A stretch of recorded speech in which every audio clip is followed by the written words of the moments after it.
Hey everyone, this is Mikaela here, and you're watching the Network317 Podcast. So you said Mika, right? Yeah, that's good. So I'm here with Mika, and you just started a new project, right? Solo Right. artist, kind of going off on your own thing and trying to do what you love doing. So let us know a little bit about that. Sure. Recently, I just released my first single from my first upcoming album, which is called Nocturne Red. The single was called Bring Me Blood.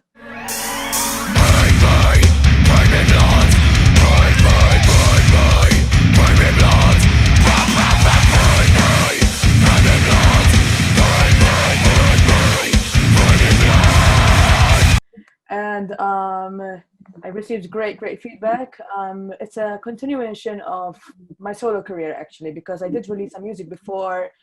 I was part of a band recently that we toured all around, but I actually thought like this is where my priorities are at. This is where the future is at. So I wanted to really write things that I felt myself the most, and this is it. So and I'm getting all the response from the people, which I'm really thankful for.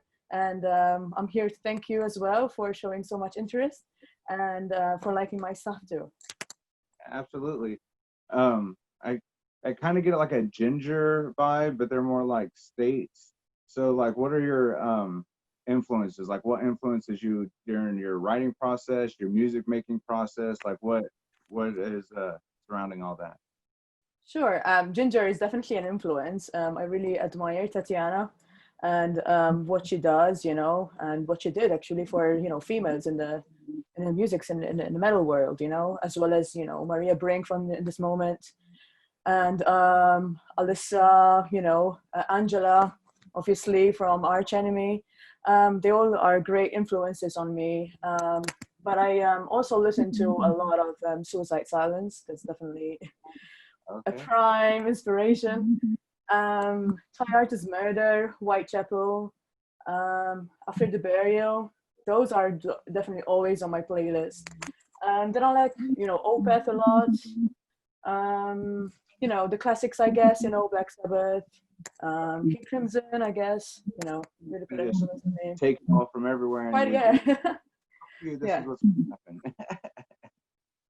All right. So you said your new single was "Bring Me Blood," right? And Right. let's see, it came out what about a couple weeks ago, about a month ago, something like that. Yeah, a few weeks ago, yeah. Give or take. All right. I saw the video. Video's badass, pushes hard, hits hard.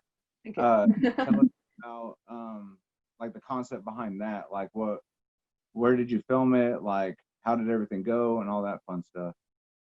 Well, obviously, I'm currently in Malta, so we filmed it over here. This year we had the coronavirus, so we couldn't like travel a lot and to go to a lot of places. But I was very satisfied to do it over here as well. We found really good locations, and there was a lot of people involved. There's a massive crowd too involved in the video, and I thank all the fans that came over on the video, which is satisfaction for me to get this kind of support, this army, if you may. Yeah, the concept about the song is, well, basically it was inspired by an incident, by an accident happened to me. I was about to get killed a couple of years ago, and it got pretty ugly, but I, kind of survived. I overcame it. So I wanted to use that emotion to kind of inspire other people that, despite the dark times that you're going through, you'll survive. You'll be fine. You'll be fine. Just hang on tight. I mean, the whole thing brought me a lot of blood, so hence Bring Me Blood. It's kind of sarcastic in a way. No one likes to have a lot of trouble, but when it comes, when danger comes, let me eat it. I'll be fine. Kind of thing. Right. So you're in Malta. Yeah. Where exactly is that? Yeah, well, I was expecting you to ask me that actually. Yeah, even when I studied in the States, it was something someone always asked me wherever I went. So Malta is an island. right in the heart of the Mediterranean Sea. So it's like down south from Italy and just up from Northern Africa. So we're just in the middle. Oh, okay. That's crazy. So what's like, is there a big music, like a metal scene there, or is it just kind of like so small that it's kind of like you have to go somewhere else to kind of perform and, do all that stuff? Yeah, like we were saying, I mean, it's an island, it has its limitations already as an island. So there isn't a scene actually here. There's a lot of bands, you can debate it, but it's hard for bands over here to kind of, make that big step, because you do have to make a big step to go mainland Europe, to tour and stuff like that. So definitely it is harder to kind of, persevere through the odds, I guess, because a lot of people over here still think that metal is Satan only, you know how it is, the old mentality. Just that, when we all know it's about a lot of things, metal is relative in all parts of our lives. So yeah, so we kind of stuck in that mentality here. So we kind of have to fight that every day, but it's fine. You get used to it, and then you get like immune to any kind of comment that you get. So think you yeah, sacrifice and all that fun shit. I'm sorry.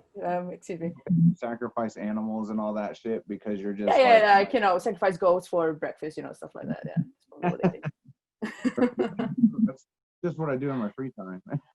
Yeah, what? How not? I have a surplus of them. Goats are everywhere, so let's go. Yeah.